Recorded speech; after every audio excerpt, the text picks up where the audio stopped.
to Turkish just a little later. This webinar provides an opportunity for you to ask questions and to hear directly from health experts about the COVID-19 vaccine. Before we start this evening, we'd like you to answer the question that should be appearing on your screen. As you all know, London is an incredibly diverse city, and we know that during the pandemic, like other communities from BAME backgrounds, the Turkish-speaking community has been particularly affected by COVID-19. It's important that all communities have access to clear and accurate information about COVID and about the COVID-19 vaccine. In terms of the vaccine rollout, all adults who are over 50 will be offered the vaccine by mid-April, and all adults over 18 will be offered the vaccine by July.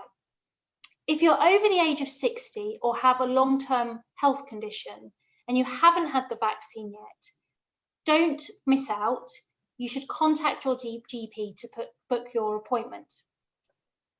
This evening, you'll hear presentations about the vaccine.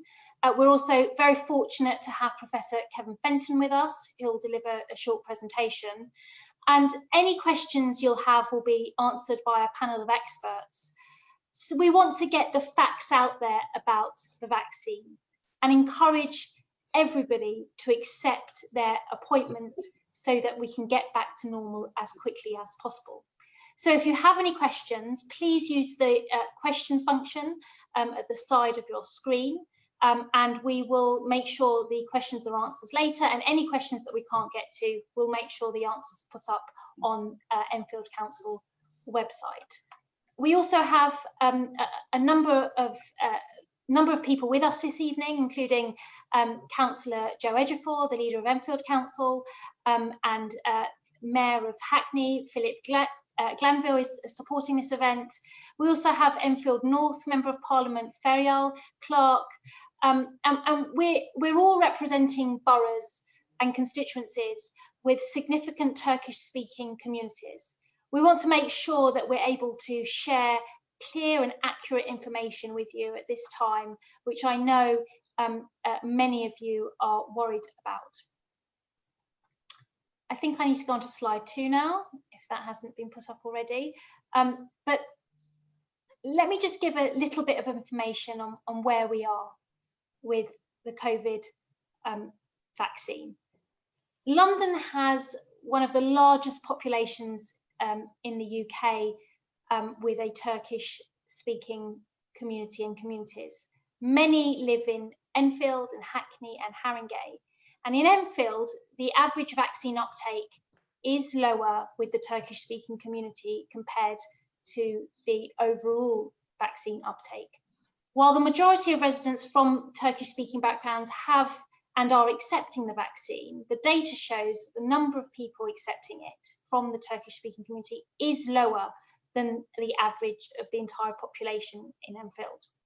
So there are differences in uptake. Whilst it's 82% for Enfield Borough on average, the Turkish-speaking community uptake is only 73%. So there is vaccine hesitancy, and tonight's webinar is about trying to provide as much information as possible to reduce those anxieties and encourage as many people as possible to accept the vaccine. In a moment, I will introduce our guest speaker, Professor Kevin Fenton. But for now, if I could just take a moment to say a few words in Turkish. İyi akşamlar ve hoş geldiniz. Ben Enfield Belediye Lideri Nesil Çalışkan. Öncelikle Londra'daki Türkçe konuşan toplumlar için düzenlediğimiz bu online etkinliğe katıldığınız için çok teşekkür ederim. Bu etkinlik COVID-19 aşısı hakkında sorularınıza yanıt verecek. Bu salgın sırasında diğer toplumlar gibi Türkçe konuşan toplumda COVID-19'dan etkilendi. COVID-19 aşısı hakkında herkesin en net bilgiye ulaşmasını istiyoruz. Bu akşam aşısı hakkında bir sunum yapılacak ve sorularınızı uzmanların tarafından yanıtlanacak. Bizimle bu akşam Haringey Belediye Lideri Joseph Ejiofor ve Hackney Belediye Başkanı Philip Glanville bizimle. İngiltere'de Türkçe konuşan toplum en çok Enfield, Hackney ve Haringey bölgesinde yaşıyor. Enfield'de COVID-19 aşısı olanlar Türkçe konuşan toplumdan ortalamanın altında. Aşı olanların oranı %80 ama Türkçe konuşan toplum arasında bu rakam %70'e düşüyor. Kadınlarda bu oran daha da yüksek, daha da düşük. Bu büyük bir eşitsizlik sorunu. Covid aşısı hakkında herkesin doğru bilgiye ulaşmasını istiyoruz. Aşı olarak kendinizi ve sevdiklerinizi hayatta tutabilirsiniz. Bu online etkinliğe katıldığınız için yineden tekrar teşekkür ederim. So, without further ado, if I might welcome our guests and panelists once again, and if I can, before I introduce Professor Fenton, I don't know if Councillor Ejiofor wanted to just say a few words and introduce himself on behalf of Haringey. Firstly, I'd like to thank you, Councillor Caliscan, for inviting me to this event today. I'm happy to be there with yourself and Mayor Glanville. It's true that we have, as neighbours, we do have the largest Turkish community, certainly in London, possibly in the UK. I think it's really important that we get the message across into the community about how important the response to the coronavirus has been, and how important it is to keep all of our communities well and alive. I have to say that one of the things that Councillor Callison talked about was about vaccine hesitancy. Often the experience that I have of our communities, it's more vaccine caution. It's people being cautious about what they might be letting themselves in for and what the vaccine might actually mean to them. I've had the vaccine. I had it there in Bounds Green. My mum's had the vaccine. My mum is 80. That makes my mum older than Mayor Glanville, and she's had the vaccine as well. I think it's really important for people to have confidence in the process that got us to where we are and the vaccine that we have. I've spoken at events for many different communities. I spoke at events with the Jewish community. I think Mayor Glanville might have been there as well at that time. I also spoke at an event with the Black community at a Pentecostal event. And this is about how we try to get the message into the Turkish community. It is really, really essential that people can be comfortable and confident that the people who are on this call today will answer the questions that people have. They'll answer them openly, honestly, frankly, and fairly. And so people can take that away as being the sort of knowledge that they need to do when they need to have when they're talking to other people. It's vital that for us to get back to normal as a society, that we've got to get out of lockdown as quickly as possible. And that means that all of the communities have got to have the vaccine. We've got to stop onward transmissions. We've got to stop further infections, and that means getting into all communities. And I hope that this event will help make that happen. Again, I've got to apologise for not being able to spend more time with you all this evening. I've got the joys of a cabinet meeting, but please. I mentioned that my mum had the vaccine. I didn't mention that my my in-laws have had the vaccine. They are 90 and they are 91. All right, and they did a video which actually told some of their friends who are a little bit vaccine cautious that they should have the video told that they should have the vaccine as well. They had the vaccine and told other people they had the vaccine as well. So I hope the event goes well. Please ask the questions of the experts that are here. Ask them the most difficult questions that you can think of. They'll answer them openly, honestly, and fairly. So I hope the event goes well tonight. Thank you. Thank you very much, Councillor Ejiofor, and really pleased that we've been able to do this joint event for the Turkish-speaking community. Mayor Glanville. Thank you, Councillor Caliscan and Councillor Ejiofor. I think this is a joint event from all three boroughs and London councils, and we're incredibly honoured, obviously, to have Professor Fenton here as well. As others have said, we have been working across London to make sure that London's diverse communities got their own dedicated events like this, and I think Councillor Ejiofor was right to say it's not about hesitancy, it's about really legitimate questions that we want to help you ask and get answered by some of the very best medical professionals in London, and that includes professionals from the Turkish-speaking communities in London, because this is a really difficult message, I think, for all of us, that there's huge strength in the Turkish-speaking communities of London, a huge experience of working within the NHS, within community pharmacy, in local leadership roles, being MPs and council leaders, but there's also some unique vulnerabilities. We've all been hit by COVID. The Turkish-speaking communities are incredibly on the front line when it comes to our local economies. They're often making sure that businesses in the retail industry are open, food and beverage are open, involved in all of the supply chains and indeed the transport systems of London.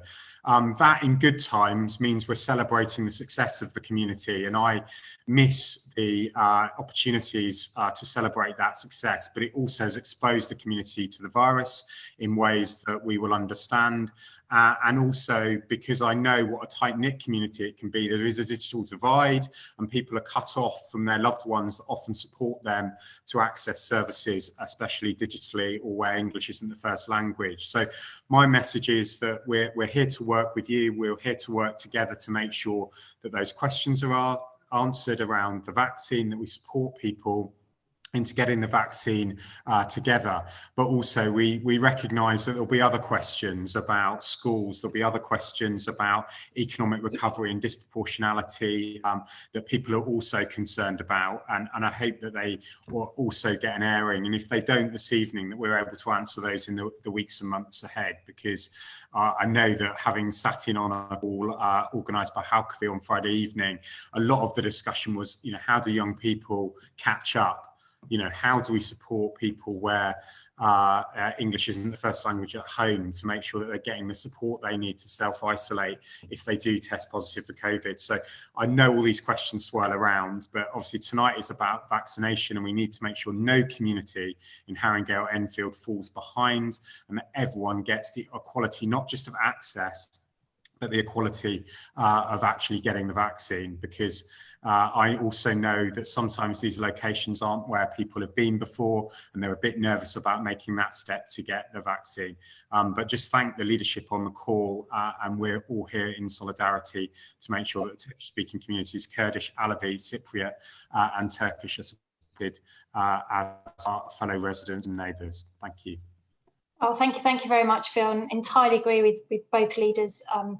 You know, this is about us trying to address concerns around hesitancy and in recognising that COVID has had a disproportionate impact on those from BAME communities, including the Turkish-speaking community, and the vaccine is an opportunity for us to be able to protect our communities, and I say our communities as somebody who is Turkish-speaking and from the community. And also, I'd just like to recognise the commitment of the leaders, our members of Parliament, and of course, Professor Kevin Fenton, who has given up his time this evening to join us, and I think that demonstrates a real commitment from the NHS and Public Health England to provide as much support as possible to address concerns so that the vaccine rollout can be delivered successfully, and to all those in the Turkish-speaking community in London. So without further ado, Kevin, when you're ready.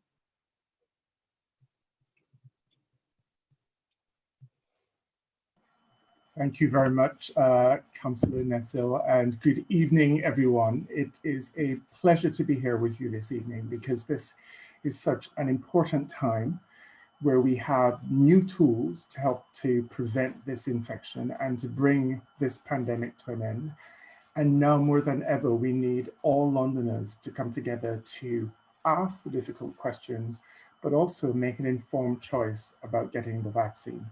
And what I hope to do in just a few slides today is to bring you up to speed with where we are with the pandemic in the city and the impact that it's had on so many of our residents, including the disproportionate impact it's had on your community.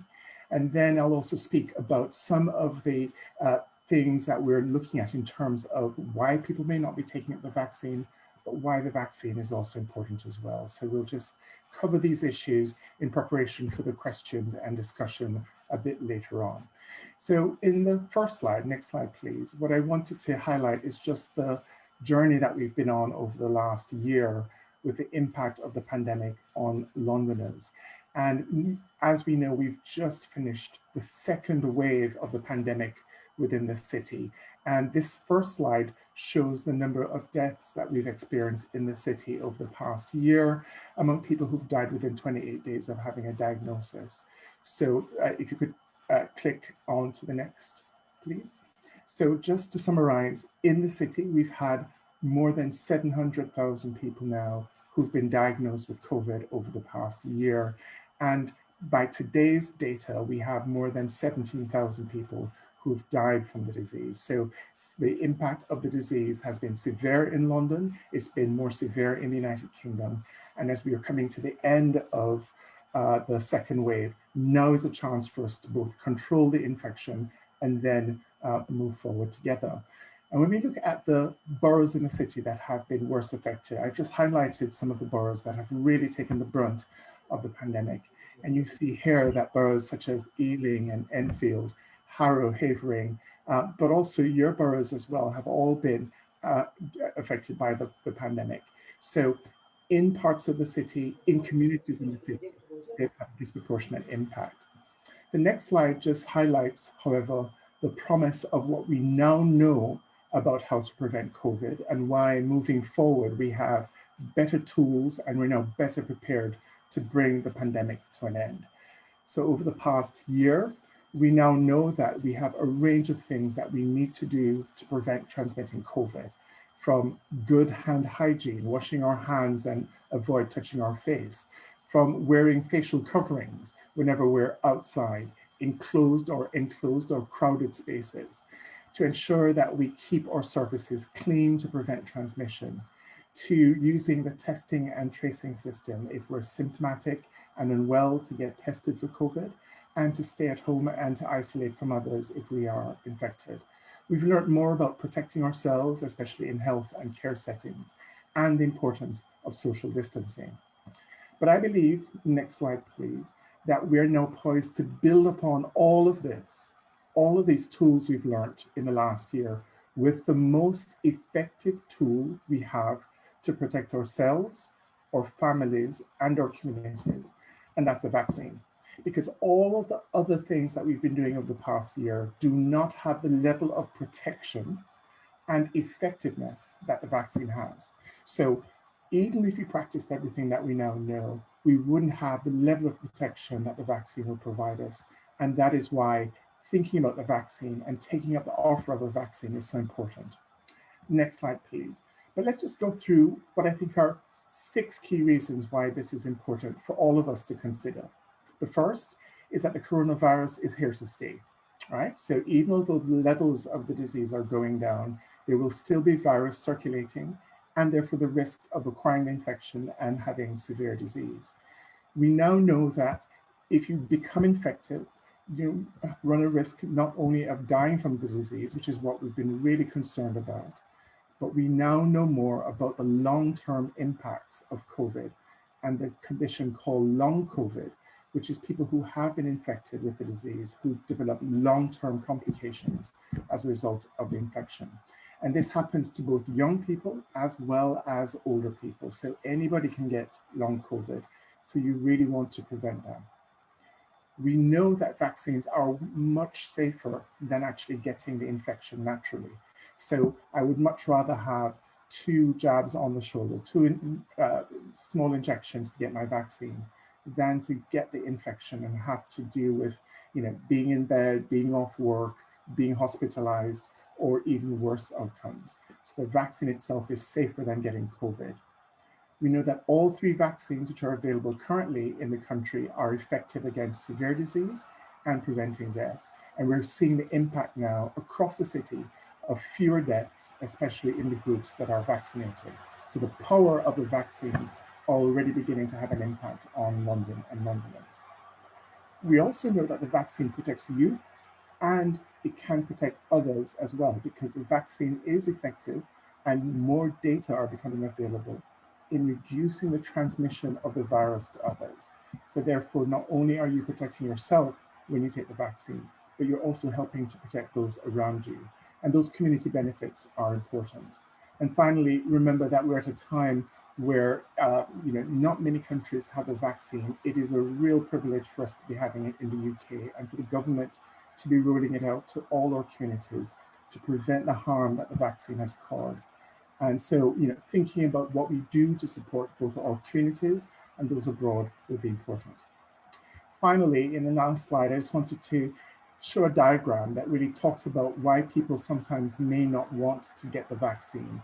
And in the center of that diagram, it talks about the journey that we all go through in making a decision to have a vaccine. First, we think about how the whole vaccination issue makes us feel. Do we feel excited? Do we feel scared? Do we feel mistrustful? How do we feel, and why do we feel this way about the vaccine? We also need to be clear about the social things that may be driving the way we feel, right? So what's being said on social media? Are there myths or misinformation circulating? Are the people who we respect talking to us positively or negatively about the vaccine? And are the people around us, are they getting vaccine? Are they providing that sort of safety, security, and good messaging about the vaccine? For some of us, it's about our motivation to get the vaccine. Do we have trusted professionals speaking to us? Do we have campaigns and information in our language? Do we have the support to go to vaccination centers? Are we assured that we can go safely, even if we're not registered with a GP? And then finally, we are working very hard with our partners in local government around some of the practical aspects of vaccination, getting it into your hands and ensuring that we are working with mosques, working with churches, working with communities to increase the sites where vaccines are available. So all of these factors are important in helping us to understand why people may not get the vaccine and what we need to do to address them. So, Councillor Nissel, this is my last slide, and I just again would like to thank you for the opportunity to speak to the community this evening, and I'm really looking forward to answering and engaging with you a little bit later on. Thank you. Professor Fenton, thank you so much for your time this evening and for delivering the presentation. Very grateful. And it's given us a good overview of kind of where we are with the COVID challenge and the hope at the end of the tunnel, which is the vaccine rollout that is underway. Now, I'd like to introduce next Dr. Hakan Efe, who will deliver a presentation in Turkish, and Dr. Efe is going to focus on the vaccine rollout. Ben Doktor Hakan Efe. Merhabalar diyorum herkese. Tüm konuşmacılara ve dinleyicilere teşekkür ediyorum. Herkese hoş geldiniz diyorum. Bu organizasyonun yapılmasında emeği geçen özellikle Enfit Belediyesi'ne, Enfit Belediye Başkanı'na, Haringey Belediye Başkanı'na, Hakkari Belediye Başkanı'na, tüm meslektaşlarıma ve tüm emeği geçen çalışanlara buradan teşekkür ediyorum. Bilindiği gibi dünyamızın en büyük sorunlarından bir tanesi koronanın yapmış olduğu pandemidir. Bütün dünya ülkeleri şu anda pandemiyle mücadele etmekte ve aşı faaliyetlerini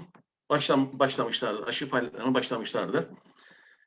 İngiltere'de çok hızlı bir şekilde bu aşı sistemine girmiştir ve herkese mümkün olduğunca bu yıl içerisinde tüm İngiltere'de yaşayan halka aşıları yapmaya tamamlayacaktır. Enfit Belediyesi'nin GP muayenelerinde 3 tane tesis, Esenler'den 4 tanesinde ve Dukdale denilen tiyatrosunda bir toplu aşılama merkezi bulunmaktadır. Ve bugüne kadar 50.000 tane yakın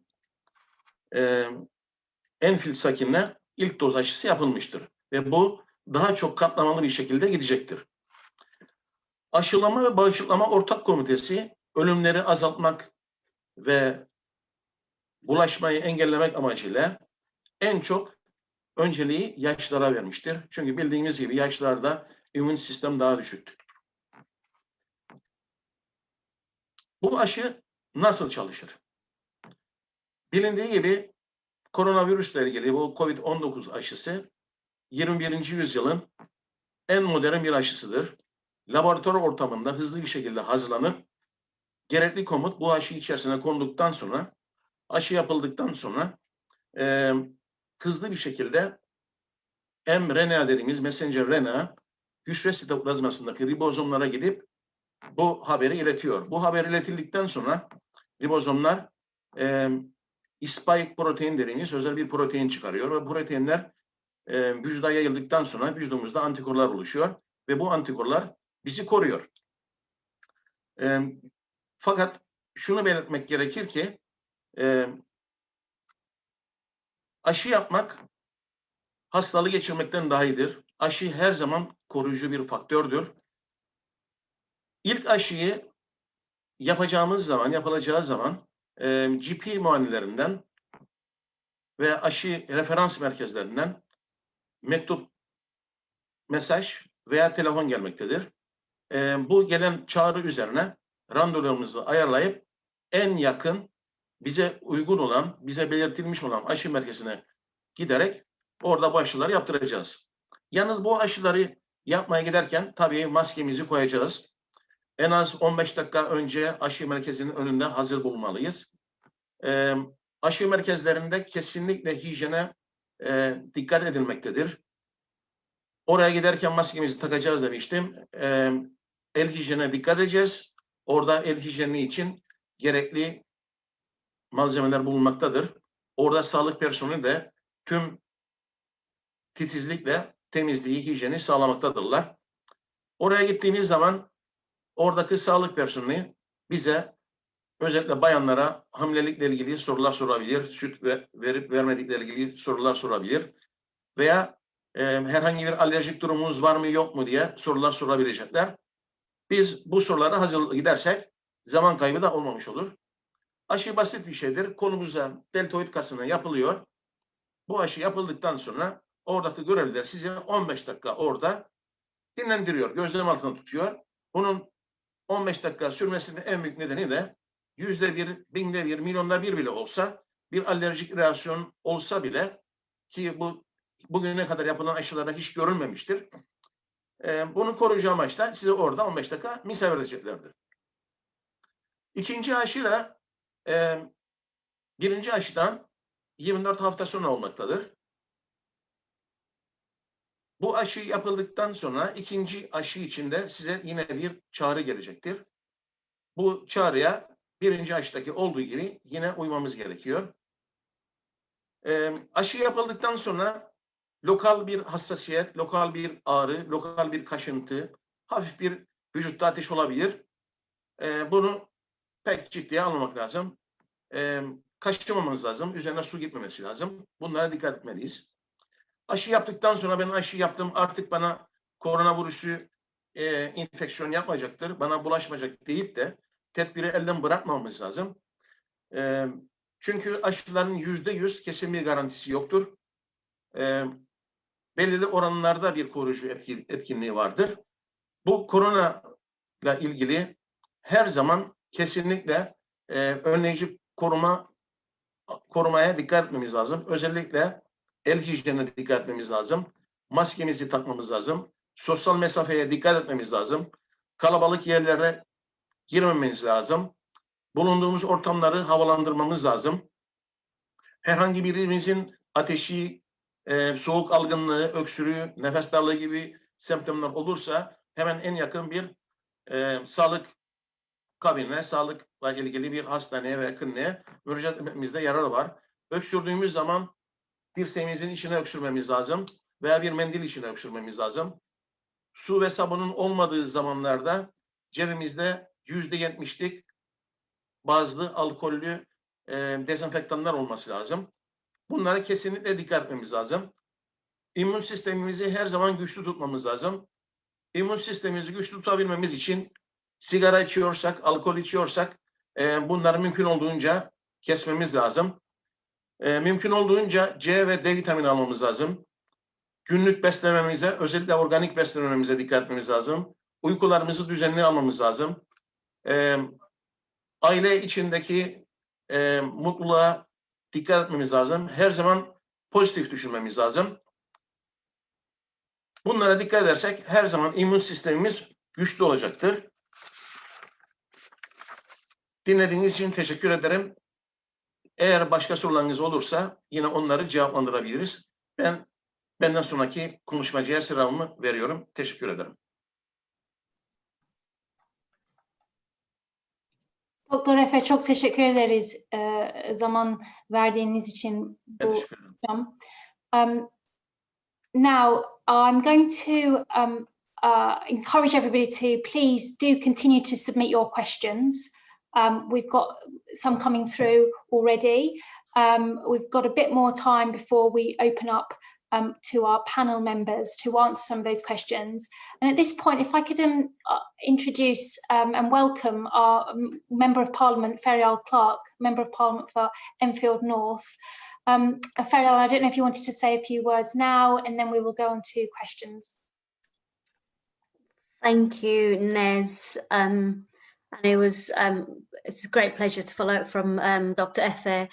First of all, before I start, I just want to say a massive thank you to our local NHS, all the hospitals in Enfield, in Haringey and Hackney, who've been doing an amazing work, amazing job vaccinating and looking after their communities, but also our primary care, our GPs and local authorities who've been working day and night to make sure that members of our community are vaccinated. But it has been a very tough year for everyone, in particular for our community. I know from just following social media that, you know, I was seeing members of our community passing almost, you know, someone I knew almost every month. So it's been heartbreaking watching the numbers of people losing their lives. And most recently, a month ago, a young man and his mum, who were friends of my parents, passed away within a week of each other. So the impact on our community is real.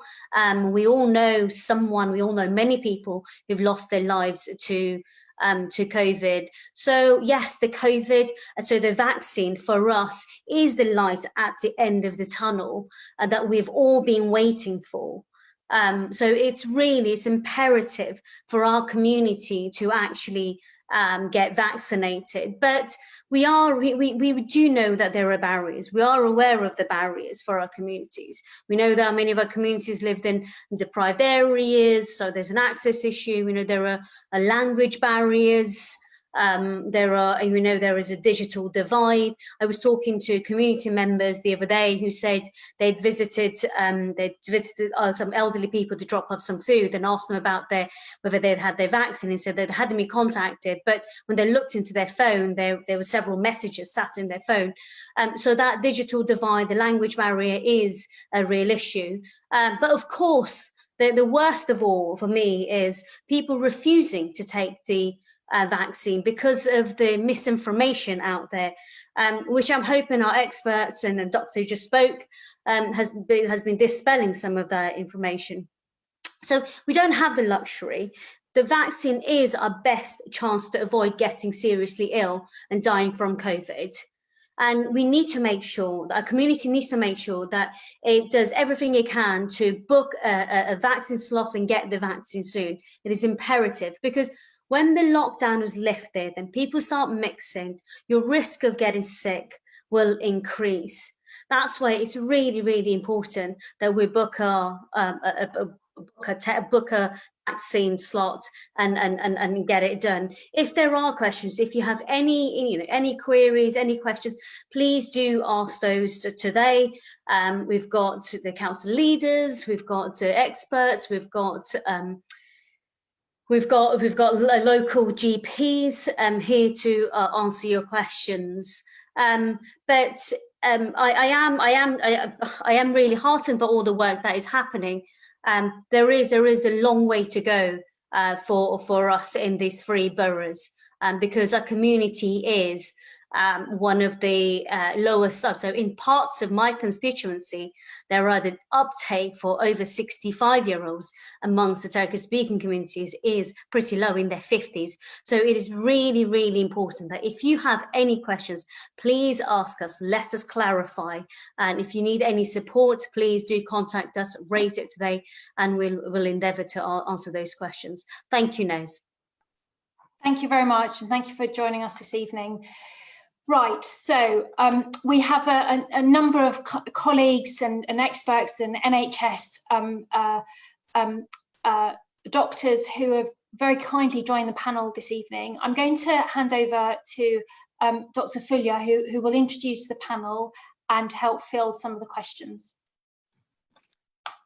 Hi everybody, I'm Dr. Fulya Yahiolu. I'm the Senior Service Development Manager working within the Public Health team, and I'll be facilitating this Q&A session tonight as part of the COVID-19 Conversations webinar with the Turkish-speaking communities of London. Before we start, I just wanted to take this opportunity to thank Councillor Nesil Çalışkan, leader of Enfield Council, Councillor Joseph Effijour, leader of Haringey Council, and Mayor Philip Granville, leader of Hackney Council, as well as Feryal Clark, MP for Enfield North, for their introductory words at the start of this important session. Also wanted to thank our 2 key speakers, Professor Kevin Fenton from PHE, for his excellent presentation on the impact of COVID-19 on the BAME or health equality on the BAME communities, particularly around health inequalities, and Dr. Akan for giving us an overview around the COVID-19 vaccination program in Turkish. The panel will also include Dr. Nitika Silhi of Medicus Health Partners, who are providing one of the 3 GP hubs, vaccination hubs in Enfield. That's Carlton House, and Ali Özbek, who's the community pharmacist in Haringey. And I want to thank everybody else who've tuned into this live session. We have had a number of questions on the Q&A session. I'll start off with the first question that was put forward, which I will direct to, let me see, I think, to Professor Kevin Fenton. Professor Fenton, we've had a question around the number of deaths that have happened or occurred in the Turkish and Turkish Cypriot community. We've had about 365 deaths in the community, and the kind of proviso is that the community is not engaging with the vaccine programs for 3 main reasons. That's misinformation of social media, for those with religious beliefs who are not online, and for those who have a mistrust of health institutions, and for the fact that the vaccines may not be safe. Could you just give us an overview of your kind of outlook around the misinformation that's been around on social media and some of the kind of misconceptions around the safety of the vaccine? Right, well, thank you so much for that question. It's such a critical question for us to start this evening. So as I mentioned, there are a number of factors that will result in low confidence in the vaccine. And I'm very concerned about myths and misinformation that are circulating, especially on social media. And one of the things we have learned over the past couple of months since the vaccine's been rolled out is that whether people are on Facebook or on WhatsApp groups, lots of communities communicate through WhatsApp groups, sharing videos, sharing experts who are speaking against the vaccine. And this misinformation is being spread very, very quickly. And the challenge is oftentimes these videos and text messages are in the languages that people understand. and use what seem to be experts from their own community rather than experts from the NHS, those of us working in London delivering the program. So there's a real challenge of getting information out.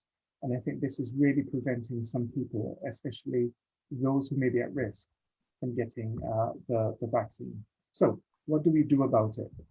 We won't be able to solve misinformation overnight. But what we can do is to ensure that we're providing information consistently to communities, sharing the data, answering questions, and being there to counter the sort of misinformation which is in social media. In London, the NHS, Public Health England, as well as the government, have now a range of videos, information leaflets in different languages. We're on radio, on television, talking about the vaccine and the importance of the vaccine. And that's going to be important as well. But finally, the thing that I think is most powerful is when members of your own community or our communities speak to us and say, you know what, I had my vaccine last week and I've had no problems at all, or I've had my vaccine and I feel far more confident and more secure, or I've had my vaccine and I'm now much more confident in sharing that experience with you. When our own respective community members speak to us, that can have a huge impact on dealing with some of the misinformation. So hopefully that helps with that question and some of the things that we're doing in London to address it as well. Thank you, Professor Fenton. Can I just ask Nitika then around the safety concerns around the vaccines? Could you just give an overview around the safety profile of these vaccines, Nitika? So the actual vaccines have been through the full trials that would normally be fulfilled for all vaccinations. A lot of people are worried that the vaccine has been rushed out, but I can guarantee you that every step that would have been done before has been done this time around. We've been blessed with co-collaboration between countries, between manufacturers, between our wonderful, wonderful scientists who have managed to work together. Every step that normally would happen one after the other has now happened together in parallel. People have worked together. They've looked at their research. They've said, oh, you've done that. Okay, I don't need to do it now. And so we've managed to get this vaccine out, potentially within a year of the first infection arriving on our shores here. But rest assured, every safety step has been fulfilled, bringing this vaccine out. Thank you, Nitika. That's great. Can I just also ask about the final kind of inference, which was around the fact that people have religious beliefs, and I know there has been some concern around the vaccine being halal and being used as part of the program. I know that the British Islamic Medical Association has endorsed a vaccine, and I'm aware that imams have also endorsed a vaccine as being halal. There is some vaccine hesitancy around from our religious members of the community, and I think some of the mosques are now preparing to utilize the vaccination programs. I'm aware of one mosque in Ponders End in Enfield which is doing that, which is really, really good. Okay, if we move on to another question which was asked, it was about postcode discrepancies around vaccines. Can I direct that to Ali Özbek? Fulya, can I just suggest, I wonder if Dr. Hakan might want to comment on the safety of the vaccine in Turkish. No, you're absolutely right. Dr. Hakan, güvenlik profil hakkında aşının biraz bize açıklamak verebilir misiniz lütfen? Şimdi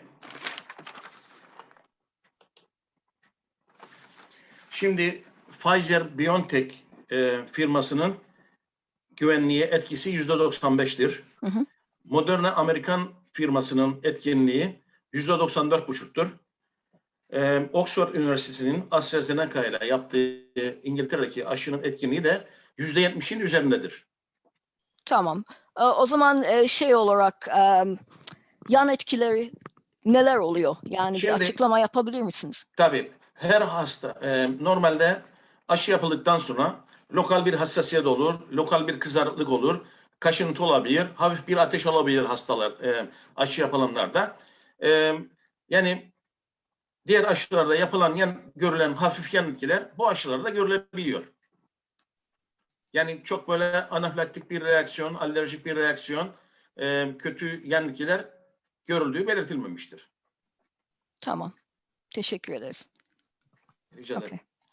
Okay. That was Dr. F has just given us a kind of overview around the safety profile of the vaccines and its effectiveness across the Pfizer, BioNTech, AstraZeneca and Moderna. And he's also just given us an overview of the side effects that these vaccines, the common side effects that are coming through at the moment. So I'm just looking at the Q&As. We've had a couple of questions around flu and COVID-19, and will there be one jab or recurrent yearly alterated vaccine? Professor Fenton, I wonder if you could just answer that question around possibility of one vaccine. I know we're talking about booster doses on a yearly basis, but can you just give us an overview? So I know that that question is coming up quite a bit because people understand that as we move again into the next autumn and winter period, we're going to begin thinking about flu vaccination, and we may also be discussing the need for either new vaccines to do with new strains of the coronavirus, or maybe even a booster dose. Now, at the moment, the science is unclear about what the strategy is going to be in the autumn, and there's definitely no plan to combine a flu and coronavirus vaccine. So it is likely that as the summer progresses and we have more information on the strains of coronavirus, the strains of flu which are circulating, and then the kinds of protection we need, we will have that conversation. But what is important here as well is that we have to build the relationships now so that people understand how to access services to get their coronavirus vaccine as well as their flu vaccine.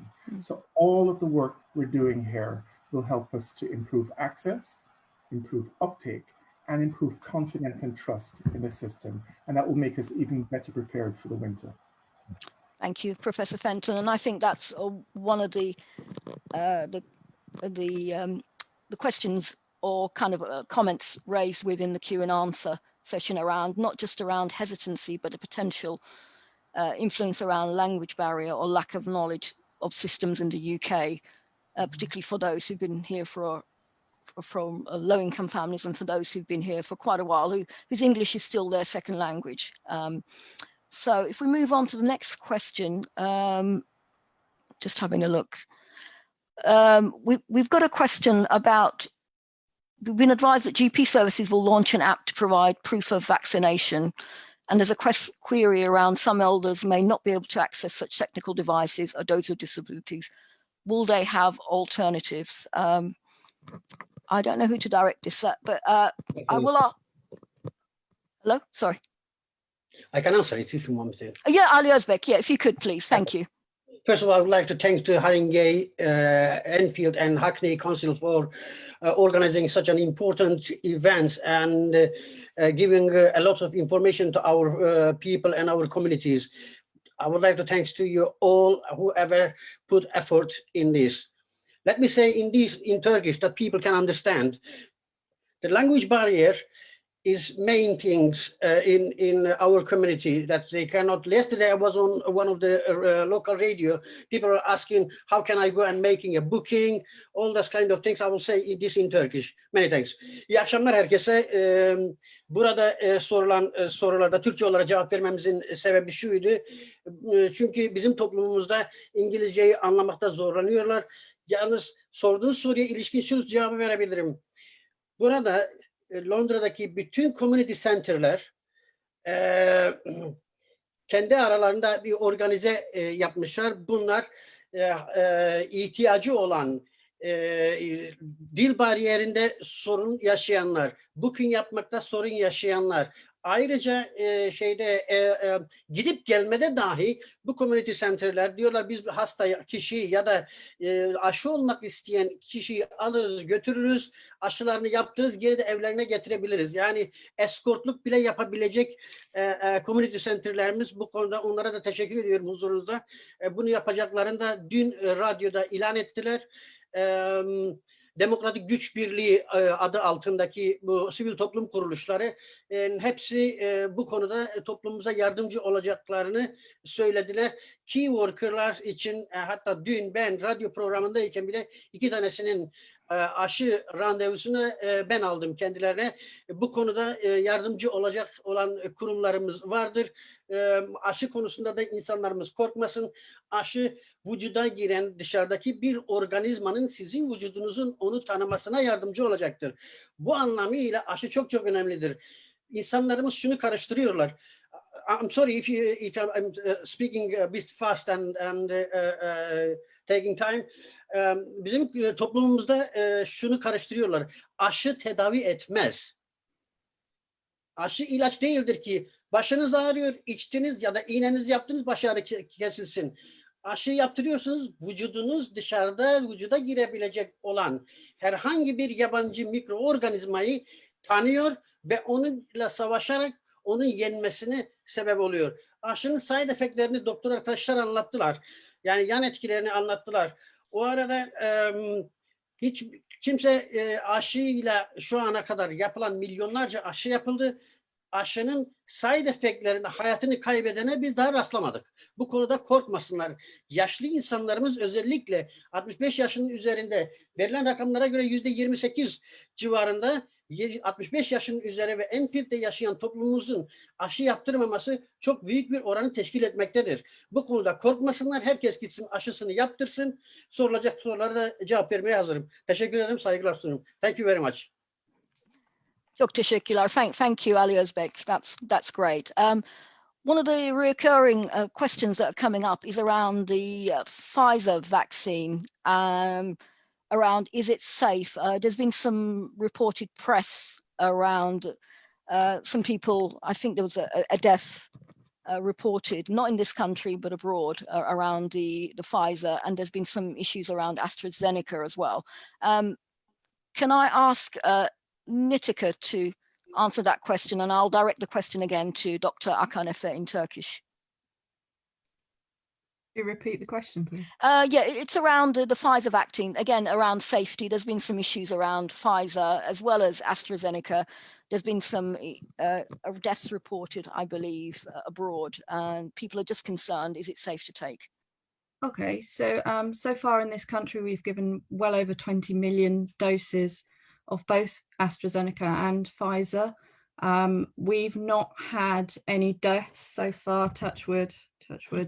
I think, you know, we've now been vaccinating since the middle of December. We're coming on to 3 months of vaccinating day in, day out. We having not seen any reactions, I think we can fulfill the criteria for this being safe now.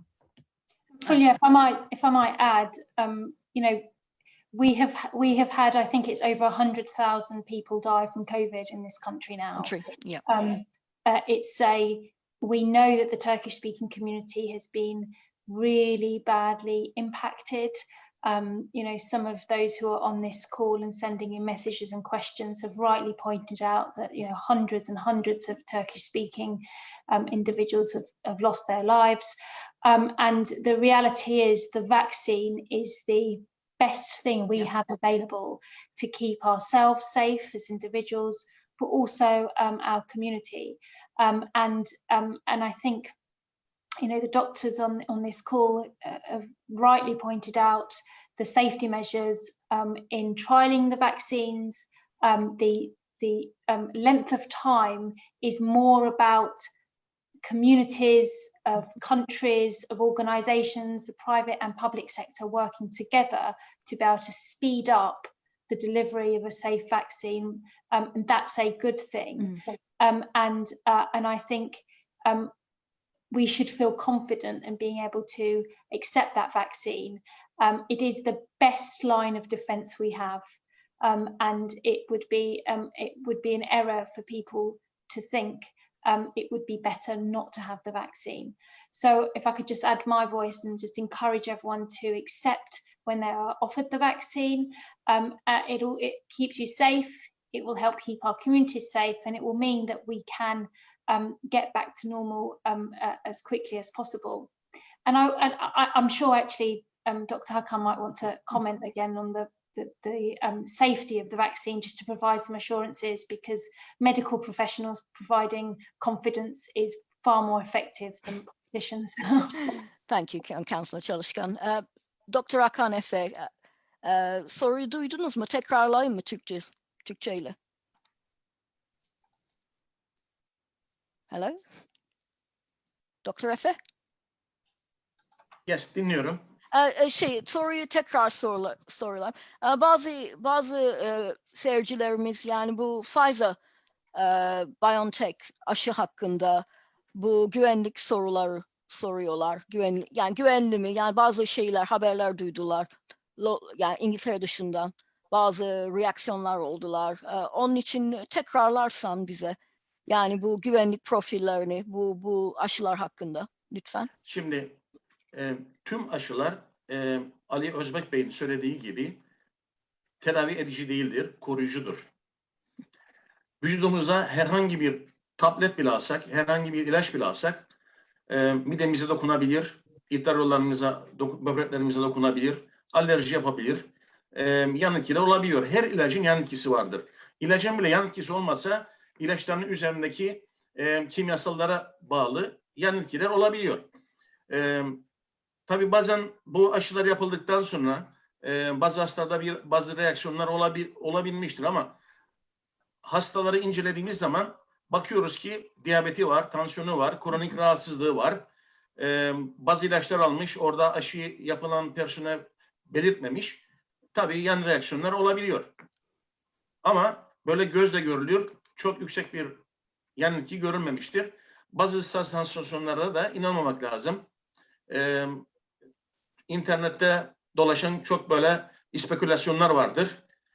Zaten aşılar piyasaya çıkmazdan önce preklinik dönemi, faz 1 dönemi, faz 2 dönemleri yapılmıştır. Bu aşılar ona göre uygulanmıştır. Bence güvenlidir. Yani benim tüm aileme, tüm çevreme, tüm hastalarıma aşı yapılmasını öneriyorum. Tabii.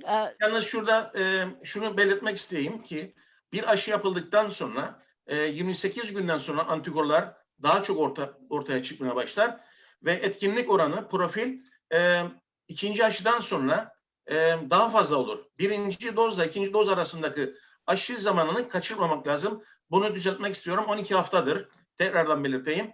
12 hafta içinde ikinci aşı yapmak lazım. Ve bu aşı yapıldıktan sonra antikorlar daha da fazla olur ve koruyucu özelliği daha fazla olur aşının. Tamam, teşekkür ederim. Rica ederim. Bir de söyleyelim Dr. Efe, bu yan etkiler hakkında. Yani bazı kişiler biliyorum ki yani normal yan etkisinden bu aşı olduktan sonra bazı kolları ağrımaktan, ondan sonra halsizlik olduğu, belki grip gibi şeyler oluyor. Bazıları da daha çok uzun zaman yan etkisi oluyor ve biliyorum birkaç kişi onu sordu. Yani belki onu biraz açıklayabilir misin? Çünkü bazı kişiler belki COVID oldu daha önceden ve Evet.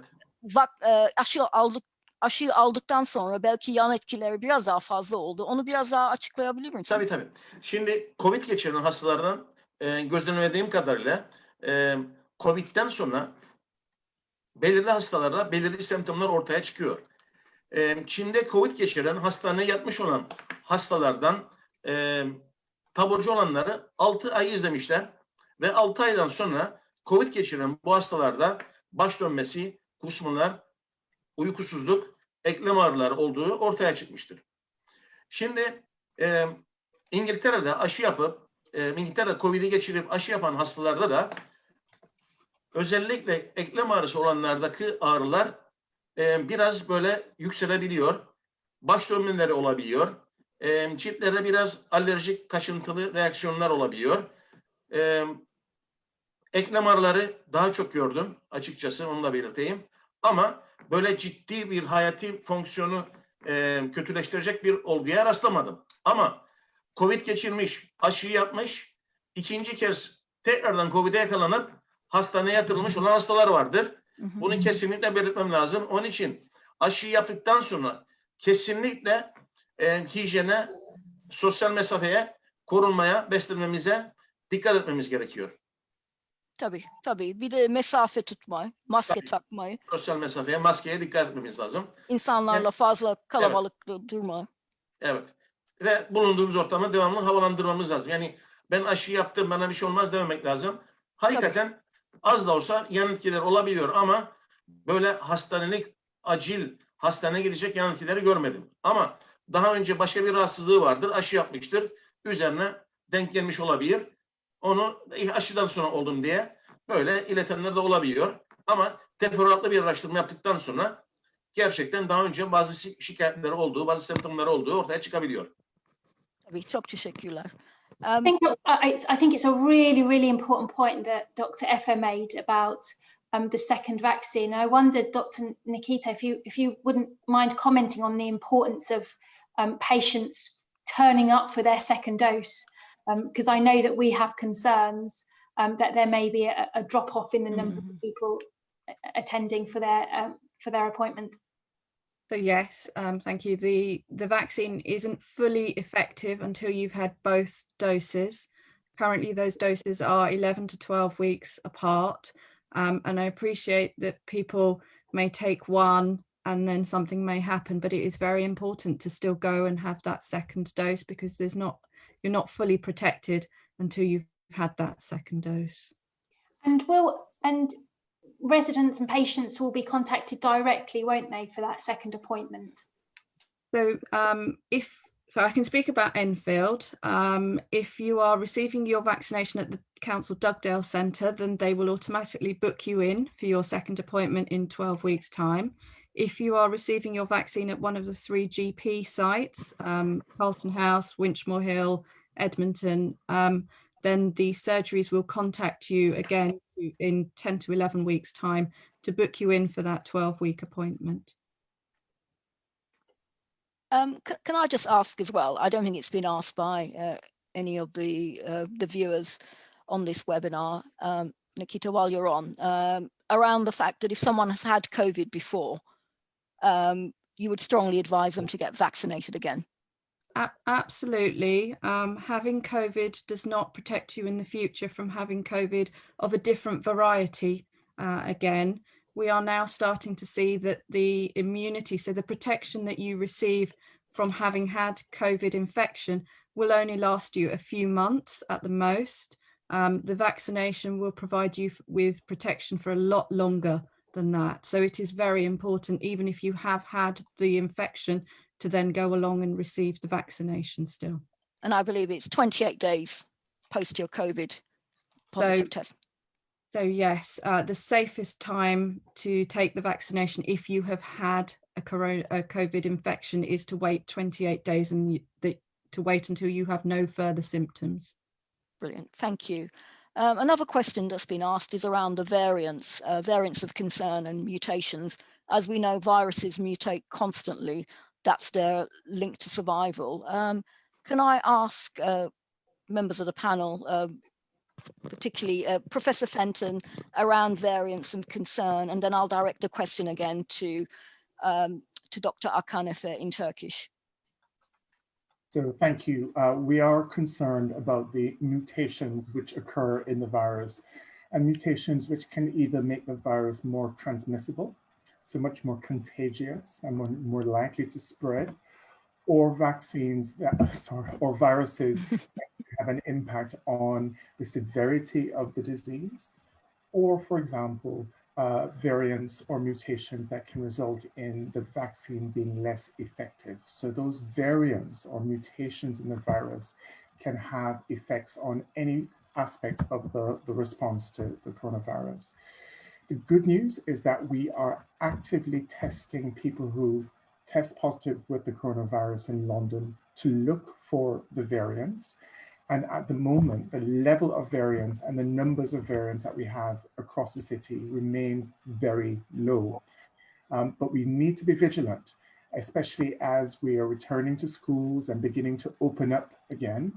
It becomes even more important that everybody who is unwell and develops the coronavirus gets tested as quickly as possible and stays home to protect themselves and others, because we want to reduce the likelihood of the spread of the variants in the city. So at the moment, the level is very low and we're monitoring the situation. Can I just ask around the vaccines as well, in terms of vaccine development for the new variants? Is that something that's ongoing at the moment in terms of the variants of concern?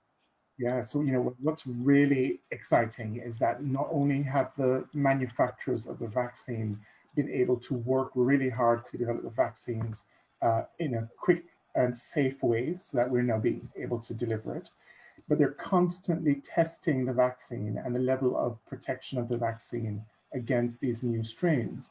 And so almost every day, there are new studies which are coming out which demonstrate the effectiveness of the vaccine against various strains. So for example, do you remember when we had in December the new variant which emerged from Kent, which was responsible for a lot of infections in the city?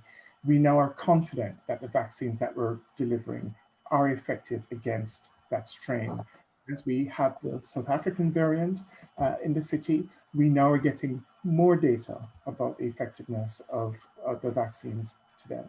For some, there may be some limitations in the prevention of mild disease, but the vaccines remain really effective in preventing severe disease and death. So it's good news for now with the vaccines. Thank you. Julia, can I just jump in there just very briefly on something? Yeah, of course you can. There is a worry that towards the end of the year, following the lockdown, easing of the lockdown, that we may experience another rise in infection levels. And that's why it's so imperative that our community gets the first doses, the first rounds of vaccines. But my concern is that based on the very good data that we have at the moment, there are parts within my constituency. There are parts in Enfield that are like Enfield Lock, Enfield Highway, and I'm sure there are pockets in Haringey and Hackney as well, where there are no vaccine centres. In parts of Enfield Lock, you'll have to take 2 buses to get to an Enfield, to get to a vaccine centre.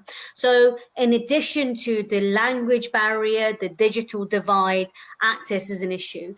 Is Kevin and Natika looking at that map to look at whether we can have either a pop-up vaccination centre, or to look at whether there could be more provision, whether it's at the GPs or at the pharmacies? Because if we leave the community unprotected even longer, they are going to get caught up in the next rise in whatever the next mutation of this virus is.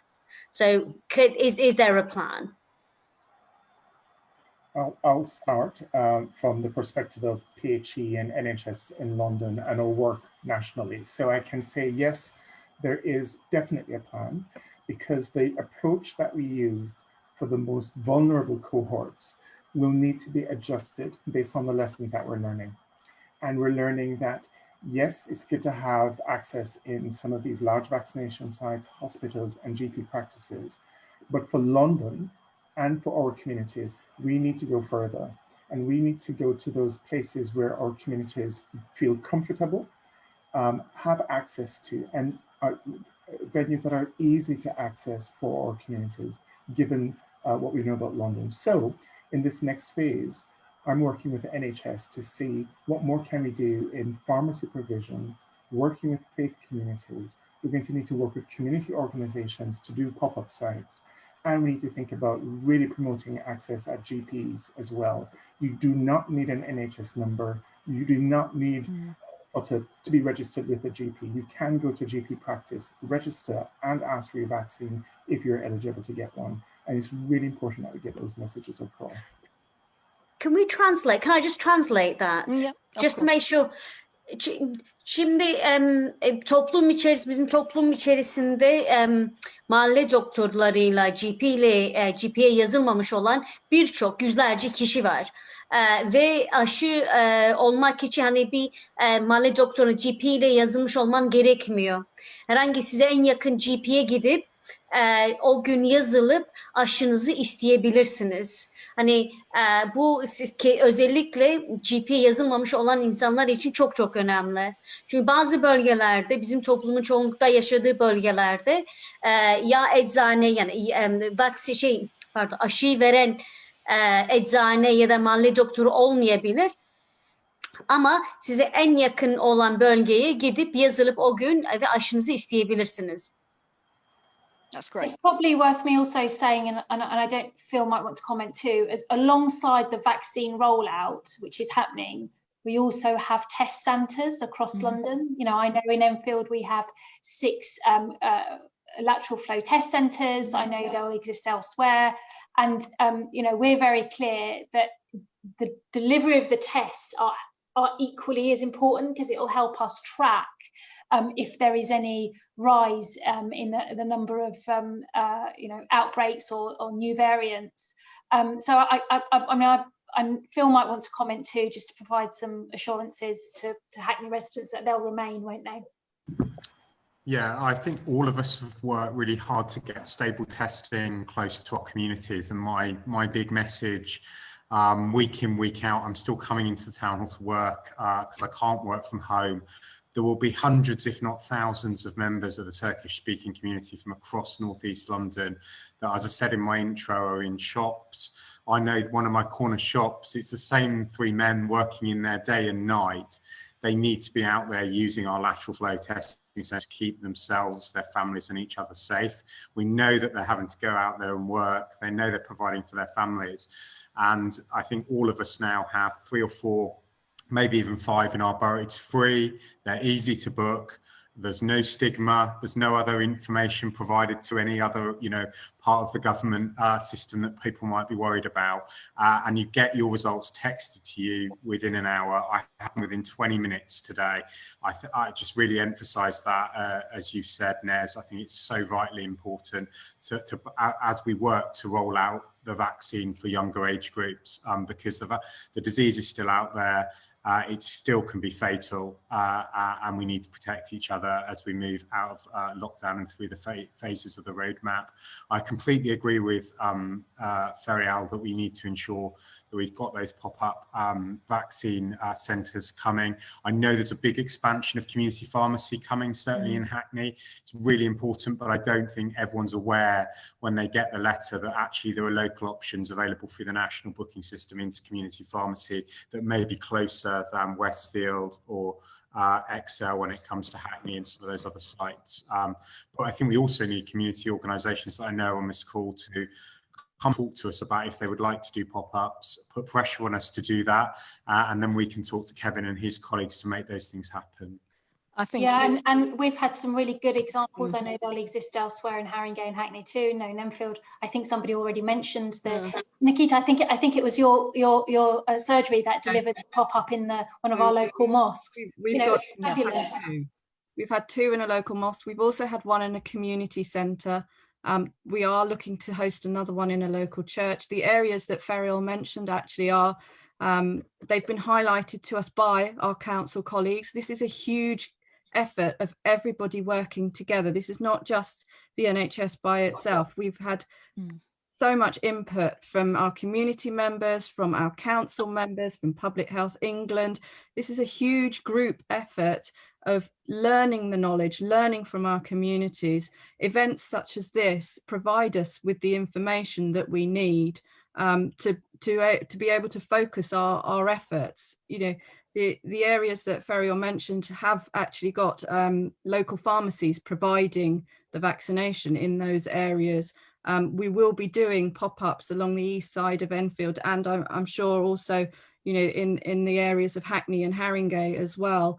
But you know, these events only come after we have learnt and we have the knowledge, and that's what these webinars are all about. Really, is about learning that knowledge from our communities. It's worth saying, I know there are lots of organisations who are helping stream this and who are asking questions. If there are any that think we would like a pop-up, a vaccine centre or a test centre, please, you know, you can personally kind of contact me. I know the other leaders won't mind either. Make that suggestion, and as Phil has said, we will fight for that, because I think it is a good way for us to get the vaccine rollout for communities that are perhaps not accepting the vaccine as much as other communities. Philia, I think we have time probably for one more question, and then I'm going to sum up in the videos. Yeah, I think you've just, the discussion that you've just had, we've had a number of organisations who've said, what can we do more as community organisations to help with the rollout of the vaccines, particularly in hard to reach areas. So I think it's, you know, that is very, very important, particularly around, we know around the kind of Ordnance Road, that part of the way, but we've got quite a few organisations saying, how can, what role can they play to encourage more Turkish, Kurdish speaking communities to take the vaccine for community organisations? So you would get them to come forward to say that they'd like to do some more pop-ups, or to if you don't ask, you don't get. So it's up to communities to ask us, it's up to the leaders to fight for it. Okay. And then we go to our NHS colleagues and we go to Kevin, Professor Fenton, and we say this is what is needed. But if you don't ask, you don't get. I think the last question I'll ask very quickly is, will those who aren't registered with a GP, who are homeless or with no settled status, will they have access to the vaccine? I know the homelessness population, we have got a homelessness hub in Enfield, and we are looking at vaccinating those homeless clients. But I think it's an important question that needs to be raised. I'll ask, I don't know, whoever wants to ask on the panel. Nitika, would you like to ask? Would you like to answer? I know across North Central London, we have a project plan. We have involved our homeless charities and communities to be able to find where these places are, because it's not just people in who've been rehoused in the hostels. You know, we have encampment areas. Yeah, we have you know, groups of people who all need to be vaccinated. They are all at risk. So we have engaged with communities, we have engaged with our charities. We have a mobile vaccinator as well across North Central London.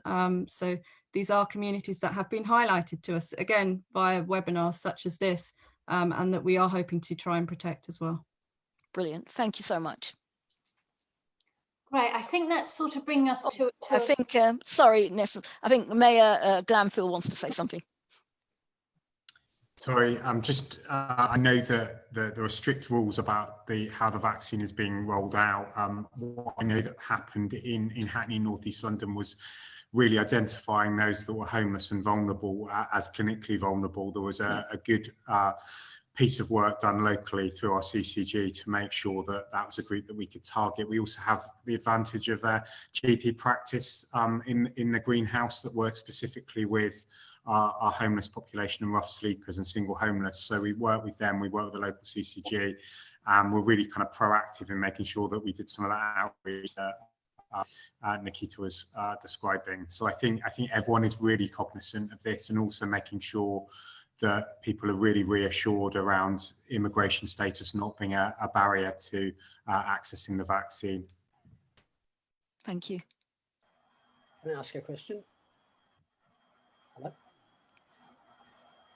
People keep asking us, the people who is living here without any status, can they be vaccinated? Such as tourists, for a long time they could not go back to Turkey, and they have got not registered with the GP. What can they do?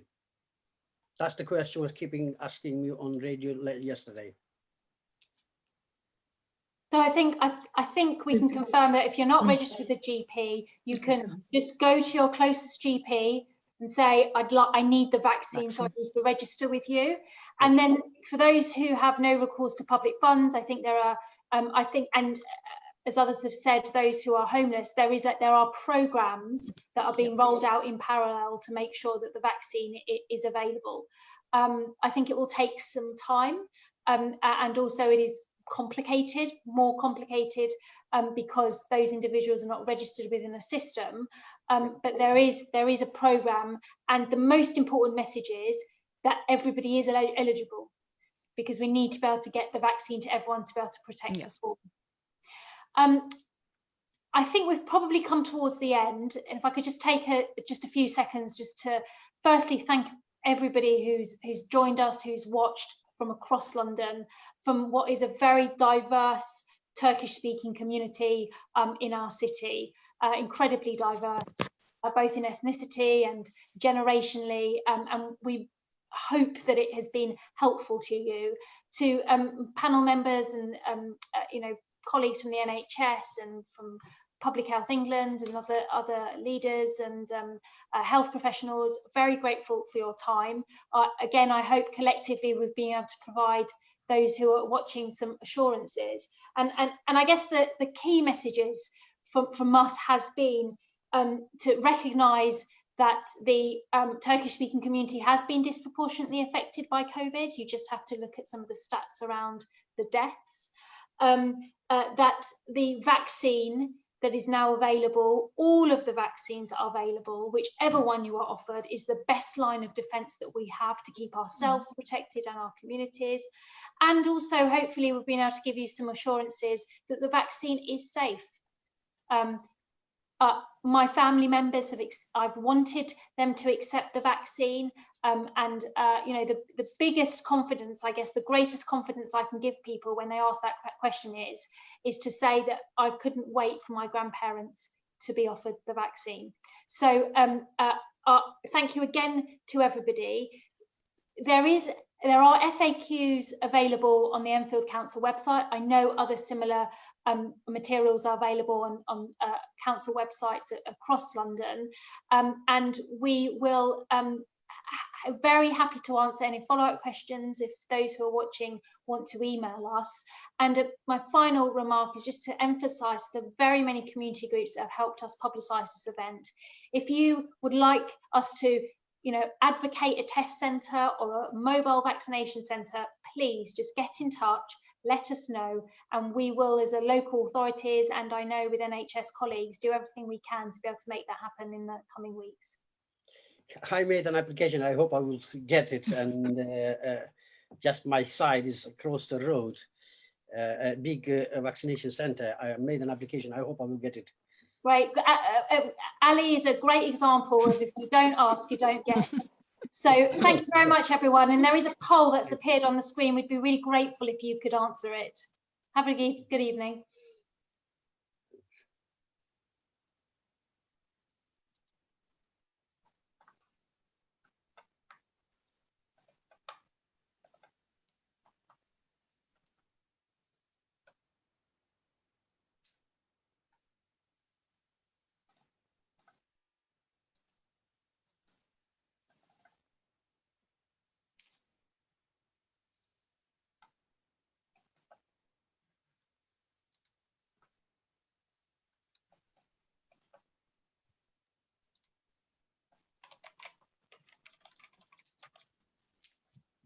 Thanks, everyone.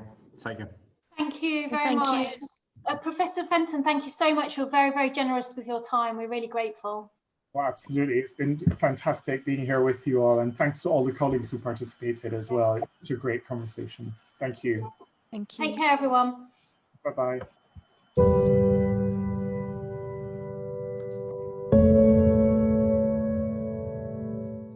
There's a lot of misinformation out there about the COVID-19 vaccines, so let's clear some things up.